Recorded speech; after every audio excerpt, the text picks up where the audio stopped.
Good morning everyone, welcome to another video here on the channel, and in this episode I'm going to be talking about the just announced Panasonic Lumix G95.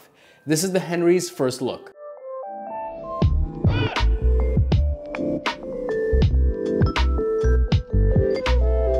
The G95 offers a bunch of upgrades across the board, but before I get into that, I want to take a look at this body. Weighing in at just over 500 grams or half a kilogram, it definitely feels like it has more heft to it, but not in a bad way, and one that's actually going to be pleasing to a lot of you outdoor shooters.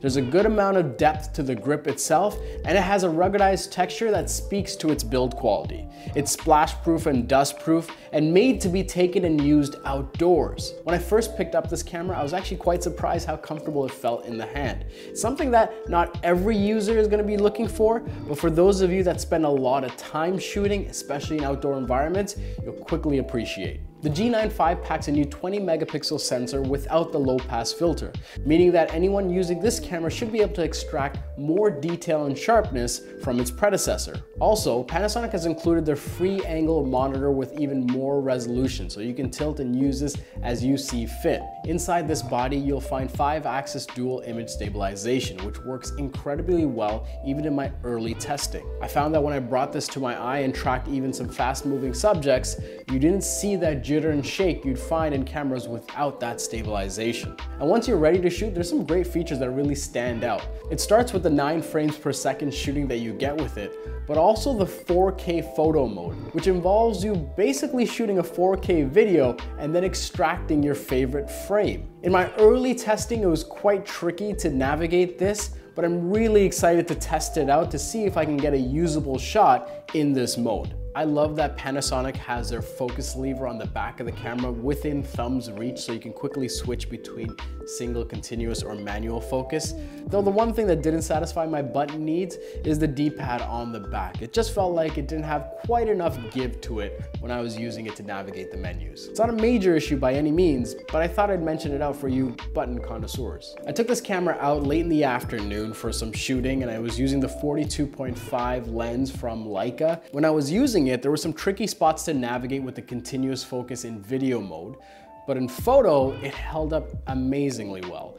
What really impressed me early on with this camera was the ability to lock in and grab focus right away. It was crazy fast. Further, you can dive into the menus to customize the focus speed and tracking and abilities to how you shoot. That being said, the continuous focus in video mode, I'm gonna have to spend a little bit more time with. One thing you'll see on this camera that you don't see on every mirrorless camera these days is a pop-up flash. So for those of you that want to get your paparazzi on, pretty easy to get started. Panasonic is known for their advancements in video functionality in the mirrorless world, and this camera is no slouch either. You can shoot up to 30 frames per second in 4K and up to 120 frames per second in 1080p or Full HD. Further to that, you get Panasonic's own Vlog-L format in this camera, which means that you'll be able to extract even more dynamic range from the videos that you shoot. The camera now has Wi-Fi and Bluetooth, as well as a headphone jack. So not only can you feed audio into this device, but you can also monitor it without using a grip. While it's nice that Panasonic allows you to use the micro USB port for charging and power supply,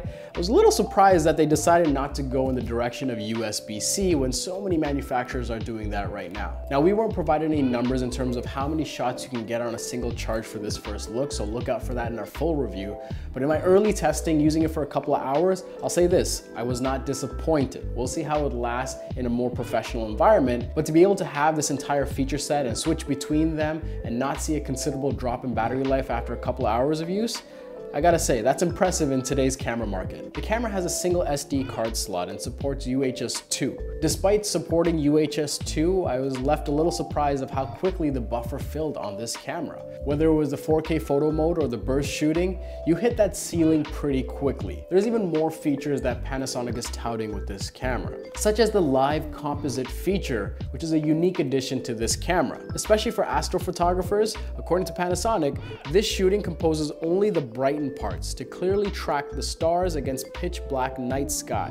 Each time the shutter is operated, a composite image is displayed. Now I'll tell you, I'm not a Panasonic user or Micro Four Thirds user, so when I approach this first look and upcoming review, I look at it as a new consumer. And what left me impressed was the amount of features you get in such a small and portable package. So while I'll reserve my final thoughts for that Henry's review, I gotta say, Micro Four Thirds users have something to look forward to in the G95. This model sits above the G85 and just below the G9 and GH5 series. You get a capable system with very few omissions, but we're gonna find out just how capable this is, so stay tuned for our full review in the coming weeks. Thank you so much for watching our first look. We'd love to hear what you think about this camera in the comments below. And if you haven't already, be sure to subscribe to the channel.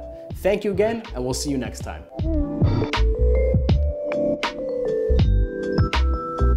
You know when you're bull riding and you grab that rope and you just kind of lock it in? That's how this grip feels. And no, I haven't been bull riding before.